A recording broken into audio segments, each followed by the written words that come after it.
koncertai, vyksta per Kalėdas kalėdinė prekyba. Jeigu kažkokie tai žymūs žmonės atvyksta, tai nuo tų koncertų rūmų laiptukų sako, pavyzdžiui, ar kalbą sako, ar ten kažkas koncertuoja. Tai viena gyviausių Berlyno aikščių, tik šiandien tokia apsnigta, žodžiu, ir vieniša čia, bet tai ir nuotraukos, jeigu kada vaikščiosite po Berlyną asmeniškai, tai tikrai čia vienos gražiausių nuotraukų gaunasi šioje aikštėje. Na ir pravažiuojame Hilton viešbutį, kur Jacksonas buvo apsistojęs, kur savo vaiką, žodžiu, parodė per langą.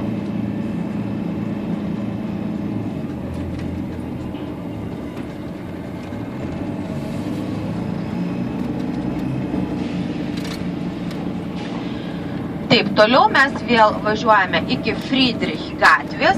Friedrich gatvė tai yra viena centrinių buvusio rytų Berlyno gatvių, tai jinai tokia jau visiškai be jokio medelio, be jokios žalumos, 2,5 kilometro. Ir dabar